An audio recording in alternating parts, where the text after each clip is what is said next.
Hello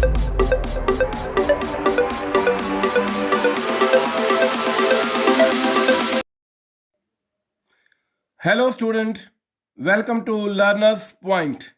In this lecture we are going to learn the concept of corrosion and rusting. What is corrosion? The eating up of metal. Eating up of metal means metal का खराब होना. जैसे कुछ इस तरह metal खराब हो जाता है. So this is the rusting of iron, and how it takes place, this corrosion. Eating up of metal, metal का खराब होना किस जगह से? जैसे हमारी हवा में, एयर में, एटमॉस्फेयर में एसिडिक गैसेस होती है, मॉइस्चर होता है, एयर होता है, तो ये सब आयरन आर्टिकल्स के साथ रिएक्ट करके कुछ ऐसा ऊपर एक कोटिंग सी बना देते हैं और ये आयरन रस्ट हो जाता है. So according to this definition, the eating up of metal by the action of air, moisture और acids in on the surface is called corrosion. ये सब आयरन ऑब्जेक्ट्स की सरफेस पे होता है. So this is called corrosion. So that means in the air there are some acidic gases. ये moisture, air, ये सब मेटल के साथ रिएक्ट करके मेटल्स को ईट अप कर देती है, खराब कर देती है. This is called corrosion. So what are the conditions for the corrosion? Corrosion के कुछ हमें कंडीशंस होती है तो जो करोजन लेके आती है.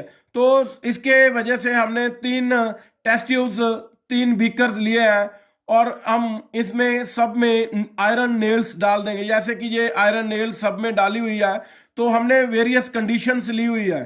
तो that means in the first beaker we are going to take boiling water. Boiling water में जो इसमें एयर नहीं होती और इसमें क्या होता है, only water vapours. That means in the boiling water there is no air in it but there is only water vapour. इस पे हमने ऑयल की एक लेयर बिछा दिया है, तो ये हमारी बार एटमॉस्फेयर के साथ कांटेक्ट इस चीज का, आयरन नेल का, बॉइलिंग वाटर का, ये उसको ब्रेकअप कर देती है और ये एटमॉस्फेरिक एयर और कुछ गैसेस जो होती है उनको इस आयरन के साथ रिएक्ट नहीं करने देती. यहाँ पर ओनली वाटर वेपर्स होते हैं, इनमें एयर नहीं होती. सो this is the main purpose of this oil layer in this beaker or test tube. In the second, we are taking that anhydrous calcium chloride. So calcium anhydrous chloride का function होता है, तो ये हमारी air में से water vapours को absorb कर लेता है. तो only air is dry. So only air left, that is dry one air. So in the second beaker we have taken the calcium anhydrous calcium chloride. तो जिसका फंक्शन ये है कि वो वाटर वेपर्स को एब्जॉर्ब कर देता है और हवा, एयर को ओनली ड्राई कर देता है. तो that means in this beaker we are having only dry air. In the very third beaker we have taken the damp air. Damp air. What is damp air? Damp air का मतलब ये है, अभी उसमें एयर होती है और moisture होता है. एयर एंड मॉइस्चर दोनों प्रेजेंट होते हैं और कुछ भी इसमें नहीं होता. So that means from here all these test tube, after some time what we will notice that in this case there will be no rusting takes place, because जो रस्टिंग्स के लिए कंडीशंस होती है उसके लिए हमारे पास ये कंडीशंस वेरीफाइड नहीं करती है. तो in the very next anhydrous calcium chloride is there. So in this case also there is no rusting because there the air is only dry one. So very third experiment, in the third beaker there is only damp air. In this case rusting takes place because all the conditions, water, air vapor, moisture, all the things are present. So that from this we can notice that there are few conditions for the rusting. So first condition is presence of air, that means oxygen, and second condition is presence of water, that means moisture. So इससे हम ये पता लगता है कि हमारे जो conditions, corrosion की conditions होती है, तो that means there should be air and water vapour, oxygen और मॉइस्चर दोनों ही होनी चाहिए अगर किसी चीज में रस्ट होती है. Rusting of iron, that means corrosion of iron is called rusting. तो जो ये जंग सी लग जाती है, गंदी सी रस्ट ऊपर फैल जाती है, ये ऑक्साइड की लेयर होती है, ये इसके ऊपर ये porous means rust is red brown flaky substance. what is rust? Rust is reddish brown flaky substance. Flaky means porous. ये जो पोरस सी आयरन ऑब्जेक्ट के ऊपर एक पोरस सी लेयर जमी हुई है तो ये उतर जाती है, तो नेक्स्ट लेयर के साथ फिर रिएक्ट हो जाती है, तो इससे जो मेटल है, आयरन का मेटल, आयरन के ऑब्जेक्ट्स होते हैं, जो सारे के सारे खराब हो जाते हैं. तो what is the chemical formula for rust? This is hydrated iron 3 oxide. तो ये hydrated word means water. Hydrated means water, and iron 3 means, so iron is having oxidation state of 3. तो दैट मीन्स आयरन की जो oxidation होती है वो 3 होती है, ये 3 स्टेट्स में होता है, और ये ऑक्साइड की जो होती है ये ऑक्सीजन से आती है. और what is x? X is the unlimited water molecules. So this chemical composition is Fe2O3 X H2O water molecules. So how we prevent the rusting? Rusting prevent करने के कुछ तरीके होते हैं, कुछ methods होते हैं. First of all, we will discuss painting. तो जैसे कि आप सब जानते हो, आपकी जो घर की आयरन रेलिंग्स होती है, आयरन के ऑब्जेक्ट्स होते हैं, हमारे जो मेन गेट्स होते हैं, उनके ऊपर हम पेंट कर देते हैं. तो पेंट हम क्यों करते हैं? In order to prevent it from rusting. तो जो हमारा रस्टिंग का प्रोसेस होता है उसको डिले कर देता है, बिकॉज ये रस्टिंग जो होती है इसको डिले करना होता है पेंट ने. पेंट एक लेयर बना लेता है और एटमॉस्फेरिक गैसेस के साथ, वाटर के साथ, मॉइस्चर के साथ इसकी जो रिएक्शन होती है वो धीरे कर देता है, डिले कर देता है. इसकी वजह से जो हमारे आयरन आर्टिकल्स होते हैं वो प्रोटेक्ट होते हैं. तो पेंटिंग करना बहुत जरूरी है अगर आपके आयरन गेट्स को, रेलिंग्स को जंग ना पड़ना हो.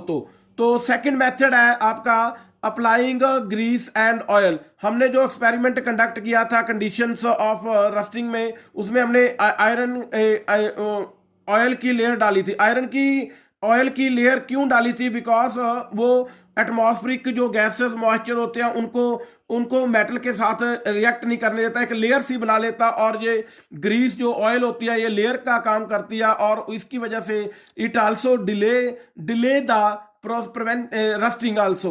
So second is galvanization. What is galvanization? The coating of iron articles with the zinc metal. So that means एक घटिया मेटल के ऊपर एक अच्छे मेटल की अगर हम कोटिंग कर देते हैं तो उस प्रोसेस को हम बोलते हैं गैल्वेनाइजेशन.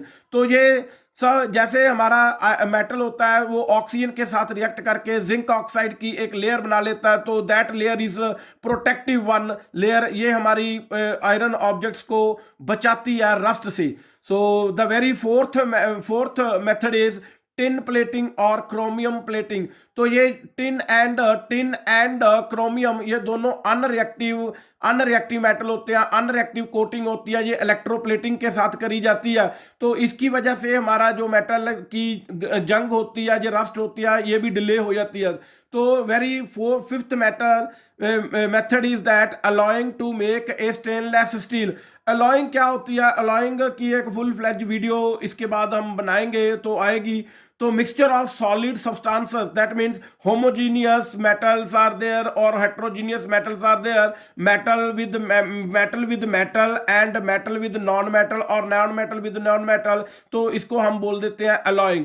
तो इसको स्टेनलेस बना देते हैं. तो इसकी वजह से जो रस्टिंग होती है वो भी आपकी प्रोटेक्ट हो जाती है कुछ समय के लिए. जैसे हम देखते हैं हमारे साइकिल, मोटरसाइकिल के जो हैंडल होते हैं उनके ऊपर जो स्टेनलेस स्टील सी बनाई होती है, निकल की कोटिंग करी होती है, क्रोमियम की कोटिंग करी होती है. तो इसी की वजह से हमारी जो आर्टिकल्स होते हैं, आयरन के आर्टिकल्स होते हैं, तो वो प्रोटेक्ट हो जाते हैं. तो सेकेंड टाइप की, जो फर्स्ट टाइप की करोजन होती है वो होती है करोजन ऑफ कॉपर. तो आप जैसे जानते हो कॉपर के ऊपर एक ग्रीनिश कोटिंग आ जाती है. तो वो कोटिंग जो होती है copper carbonate and copper hydroxide की होती है. जो कॉपर मेटल होता है वो एयर के साथ कार्बन डाइऑक्साइड जो एयर में मॉइस्चर होता है उसके साथ धीरे धीरे रिएक्ट करता है. The reaction is very very slow, need not to be afraid of that. ये खतरनाक नहीं होती है, तो धीरे धीरे ये होती है. तो इसका जो ग्रीन कोटिंग ऑफ मिक्सचर होती है तो वो copper carbonate and copper hydroxide होती है. इसका केमिकल कॉम्पोजिशन फार्मूला होता है CuCO3 CuOH twice. So next corrosion of silver we are going to discuss. तो सिल्वर के जो आर्टिकल्स होते हैं, सिल्वर के जो गहने होते हैं, सिल्वर के जो चीज़ें होती हैं हमारी ऑक्सीजन में जो एयर में जो ऑक्सीजन होती है, नंबर ऑफ गैसेस होती है, हाइड्रोजन सल्फाइड गैस होती है, तो ये सिल्वर हमारी कंपाउंड्स सल्फर के जो होते हैं एयर में, मॉइस्चर में, तो उसके साथ ये रिएक्ट कर देता है, धीरे धीरे रिएक्ट करता है। इससे हमारी जो ज्वेलरी होती है, सिल्वर के कॉइन्स होते हैं, कुछ समय के बाद वो ब्लैक हो जाते हैं। तो that means black coating of silver sulphide Ag2S is formed over these all jewelry and it makes the silver objects black. This is called corrosion of silver. So the last is corrosion of gold, platinum and titanium. These are very costly metal. ये जो gold होता है ये jewellery में हमारे use होता है, तो प्लेटिनम भी ज्वेलरी में यूज होता है, टाइटेनियम हमारी आप देखते हो वॉचेस जो होती है वो भी टाइटेनियम मेटल की बनी होती है, और ज्वेलरी भी टाइटेनियम की। ये तीनों ही हमारे ज्वेलरी और कुछ ऑब्जेक्ट्स बनाने के लिए होते हैं। ये तीनों अनरिएक्टिव मेटल होते हैं। गोल्ड की चमक, शाइनिंग काफी समय तक ये लॉस नहीं करता बिकॉज ये तीनों ही अनरिएक्टिव मेटल होते हैं, costly metal. They all are unreactive metal and they are resistant to corrosion. They are resistant to corrosion. So thank you students. I hope you have understood this topic, the corrosion and rusting concept very clearly. If you are having any doubt, please tell me in the message box. Give me one notification of that ताकि आपकी जो doubt है clear कर सके। Thanks.